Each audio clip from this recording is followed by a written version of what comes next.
الذين آمنوا كتب عليكم الصيام كما كتب على الذين من قبلكم لعلكم تتقون.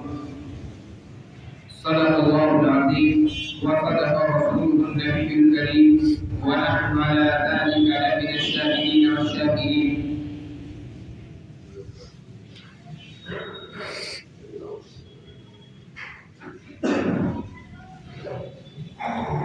محترم سامعین کرام،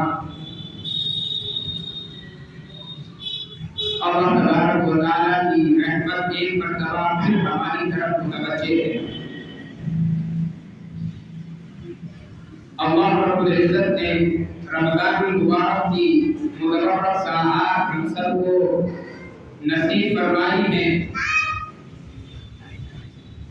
اور یقینی بات ہے کہ اللہ جب ظلم کے اسباب مہیا فرماتا ہے، اللہ جب اپنے ظلم کا راستہ عطا کرتا ہے، تو اس کا سیدھا مطلب یہ ہے کہ اللہ تبارک و تعالی ہمیں اپنا قریبی بنانا چاہتا ہے۔ ورنہ تو ظاہر ہے دنیا میں آپ دیکھیں گے کتنے اللہ کے بندے ہیں جن کو ایمان تک کی دولت نصیب نہیں ہے، اور ایسا نہیں ہے کہ وہ بندے اللہ کی مشیت اور اللہ کے ارادے سے باہر ہیں۔ اللہ اگر چاہے تو تمام لوگوں کو اسلام کی دولت سے سرفراز کر سکتا ہے، لیکن اللہ تبارک و تعالی دلوں کی تڑپ، دلوں کے ارادے کو دیکھتا ہے، اور بندہ جیسا ارادہ کرتا ہے، بندے کے دل کی جیسی تڑپ ہوتی ہے، اللہ تبارک و تعالیٰ پھر اس کو وہی چیز عنایت کر دیتا ہے۔ جو لوگ دین اسلام پر پیدا نہیں ہوتے، غیر مسلم حراموں میں آنکھیں کھولتے ہیں، اور وہ ایک ایسے ماحول میں پرورش پاتے ہیں جو اللہ کی نافرمانی، اللہ کی معصیت، اللہ کے ساتھ شرک سے جڑا ہوا معاشرہ ہوتا ہے، لیکن کسی انسان کے دل کے اندر لگن اور تڑپ ہوتی ہے کہ اپنے خالق حقیقی کو پالے، وہ اپنے رازق حقیقی سے ملاقات کرے، وہ دنیا میں اپنے صحیح رب کو پہچان لے، تو کتنے واقعات پھر آپ پڑھتے ہوں گے کہ اللہ تبارک و تعالیٰ ایسے لوگوں کو ایمان کی دولت سے سرفراز کر دے گا۔ ہم اعمال کے اعتبار سے چاہے جیسے ہو، اور پورے سال ہمارا جس انداز پر بھی گزرتا ہو، لیکن ہر مسلمان کے دل کے اندر ایک تڑپ ہوتی ہے،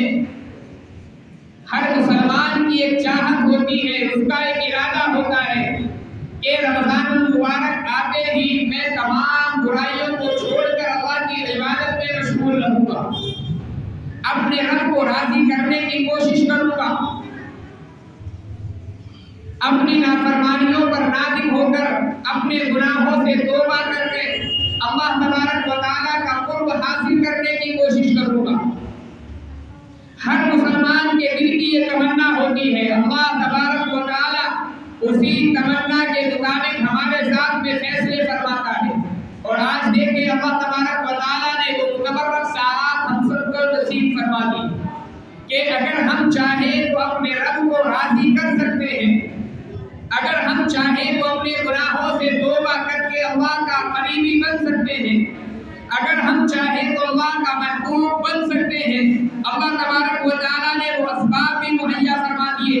اللہ نے وہ ایام بھی نصیب فرما دیے، اللہ نے وہ مہینہ بھی نصیب فرما دیا کہ جس کے اندر اللہ کی رحمتیں برس رہی ہیں، اللہ کی جانب سے مغفرت کا اعلان ہو رہا ہے، اللہ کی جانب سے جہنم سے خلاصی کا اعلان ہوگا۔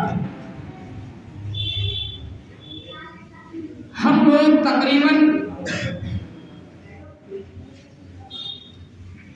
چند حضرات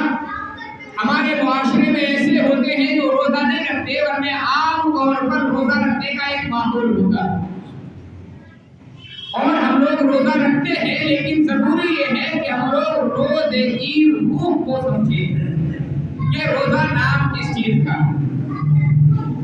ہم روزہ رکھتے ہیں تو روزہ رکھنے کا مقصود کیا؟ اللہ تبارک و تعالیٰ کی جانب سے جو روزے کی فرضیت ہوئی ہے، اللہ کی جانب سے جو روزہ فرض قرار دیا گیا ہے، بندوں کو جو ضروری قرار دیا گیا، اس کا مقصود کیا؟ اللہ تبارک و تعالیٰ اس روزے کے ذریعے سے چاہتا کیا؟ قرآن کریم کی ایک آیت مبارکہ میں نے تلاوت کی۔ اللہ تبارک و تعالیٰ نے روزے کے مقصد کو اس آیت مبارکہ کے اندر بیان فرمایا۔ کتب علیکم الصیام کما کتب علی الذین من قبلکم لعلکم تتقون۔ اللہ نے بتایا ہے کہ روزے کا مقصود میرے بندوں سحری اور افطار کے اندر تمہارے دسترخوانوں کا سجنا نہیں ہے۔ روزے کا مقصود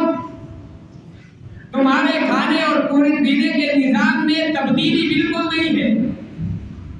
روزے کا مقصود صبح سے شام تک بھوکا اور پیاسا رکھنا ہرگز نہیں ہے۔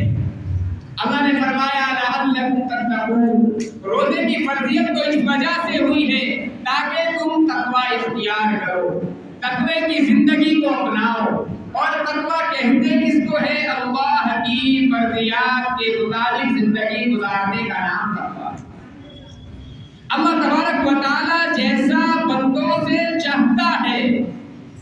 ان کا دن ایسا گزرنا چاہیے، راتیں ایسی گزرنی چاہیے، فلاں موقع پر عبادت ہونی چاہیے، فلاں موقع پر زکوٰۃ ہونی چاہیے، فلاں موقع پر فلاں چیز ہونی چاہیے۔ تو اللہ کا مقصود یہ ہے کہ ہم تمام لوگ اللہ کی مرضی کے مطابق زندگی گزارنے والے ہو جائیں۔ ورنہ تو ظاہر ہے صبح سے لے کر کے شام تک ہم لوگ بھوکے رہتے ہیں، پیاسے رہتے ہیں، اللہ کو کیا حاصل ہو جائے گا؟ کیا اللہ کے پاس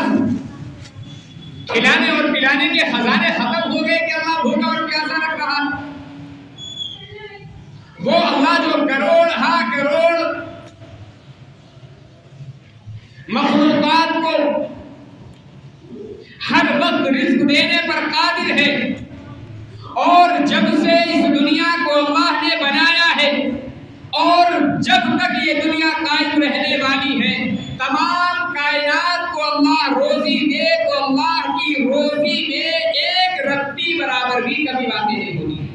اللہ کے خزانے لامحدود ہیں، اللہ کے یہاں خزانوں کی کمی نہیں ہے،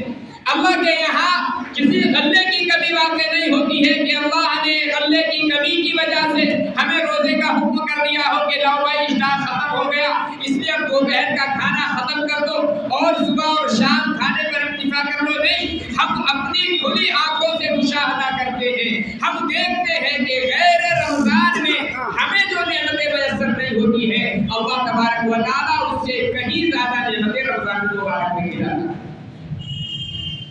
اور رات دوپہر کے بھوکے رہنے کا مسئلہ تو بھائی حقیقت تو یہ ہے کہ ہم ایک وقت میں بھوکا رہتے ہیں، مگر شام میں جب افطار پر موڑتے ہیں تو 3 وقت کا کھانا کھاتے ہیں۔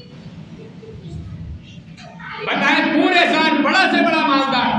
کوئی ایک آدمی آ کر کے یہ دعویٰ کر دے کہ میرے دسترخوان پر رمضان المبارک کے علاوہ اتنا سامان کبھی نظر آتا۔ اور رمضان المبارک میں اللہ تبارک و تعالیٰ کی جانب سے ایسا نعمتوں کا نزول ہوتا ہے، ایسی رحمتوں کی بارش ہوتی ہے کہ وہ چیزیں جو پورے سال میسر نہ ہو، اللہ تبارک و تعالیٰ رمضان المبارک میں کھلا دیتا ہے۔ تو ظاہر ہے اللہ کے یہاں کوئی کھانے کی کمی واقع نہیں ہو گئی، کوئی غلے کی کمی واقع نہیں ہو گئی کہ اللہ تبارک و تعالیٰ نے دوپہر میں بھوکا رہنے کا حکم فرما دیا ہو۔ نہیں، اللہ تو فرماتا ہے کہ روزے کا مقصود ہے زندگی کے اندر تقویٰ آ جائے، تمہاری زندگی کا ایک شیڈیول متعین ہو جائے، ایک نظام متعین ہو جائے۔ رمضان المبارک کے علاوہ کسی کو نماز کے لیے کہو بھائی وقت نہیں ہے، ابھی وقت، کپڑے گندے ہو رہے ہیں، بعد میں ادا کر لیں۔ بھائی رمضان المبارک میں بھی تو وہی انسان کیوں مسجد میں آ رہے ہیں؟ اگر آپ کے پاس واقعی وقت نہیں تھا تو رمضان میں بھی وقت نہیں ہونا چاہیے تھا، لیکن رمضان میں عام طور پر کاروبار میں ترقی ہوتی ہے، خرید و فروخت کی دکانیں بھری ہوئی ہوتی ہیں، اور اللہ توفیق دیتا ہے تو ہم مساجد کے اندر بھی آتے ہیں۔ غیر رمضان میں ایک گاہک دکان پر کھڑا ہو تو دکان کو چھوڑنا مشکل ہو جاتا ہے، اور رمضان المبارک کی متبرک ساعات میں 10 گاہک آپ کی دکان پر کھڑے ہوئے ہو، آپ کو سب سے پہلے فکر ہوتی ہے بھائی نماز کا وقت ہو گیا، سامان خریدنا ہے، انتظار کرو، نماز پڑھ کے آؤں گا تب آپ کو سامان دوں۔ بھائی ہوتا یا نہیں ہوتا سب کے ساتھ میں؟ اکثر لوگ کاروباری، اللہ تبارک و تعالیٰ اسی زندگی کو تو چاہتا ہے، اللہ ہم سے اسی زندگی کا تو مطالبہ کر رہا ہے کہ جب میرا حکم آ جائے پھر رمضان غیر رمضان نہیں دیکھنا، پھر یہ نہیں دیکھنا مہینہ کون سا چل رہا ہے، یہ جو تمہاری پوری زندگی میں نے دی ہے یہ رمضان المبارک کی طرح ہے۔ میرے بھائیوں، ہمارا روزہ صرف ایک دن کا یا ایک مہینے کا نہیں ہے، اللہ تو یہ چاہتا ہے کہ میرے بندے پوری زندگی روزے کی حالت میں زندگی گزارنے والے بن جائیں۔ اور روزے کی حالت میں زندگی کیسے گزارنی ہے؟ صبح نیند کا بڑا اچھا موسم ہوتا ہے، سردی کا موسم ہو یا گرمی کا موسم ہو، پوری رات جتنی اچھی نیند آتی ہے اس سے کہیں زیادہ نیند کا وقت صبح کا ہوتا ہے، ہر انسان کا ہوتا ہے۔ غیر رمضان میں بہت سے لوگ ہیں جو چاہتے ہیں نماز پڑھوں، جو چاہتے ہیں فجر کے وقت میں مسجد میں حاضر رہوں، لیکن سستی کی وجہ سے، کاہلی کی وجہ سے، نیند کے غلبے کی وجہ سے اٹھ نہیں پاتے، بہانہ ہو جاتا ہے بھائی آنکھ نہیں کھلتی، بھائی رمضان میں کیوں آنکھ کھل رہی ہے؟ اللہ یہی تو چاہتا ہے بس۔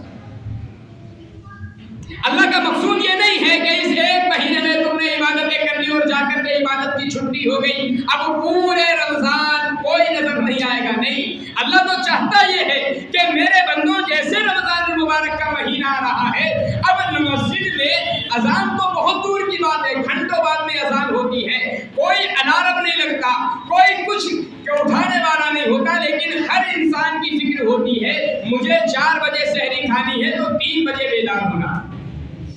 اور گھر کا ماحول اللہ کا شکر ایسا بن جاتا ہے کہ 3 ساڑھے 3 بجے اٹھ کر کے سب بیدار ہو جاتے ہیں، جو روزہ رکھنے والے ہیں وہ بھی، جو روزہ رکھنے والے نہیں ہیں، چھوٹے چھوٹے بچے ہیں وہ بھی گھر کے اثرات کی وجہ سے، گھر کے ماحول کی وجہ سے بیدار ہو جاتے ہیں۔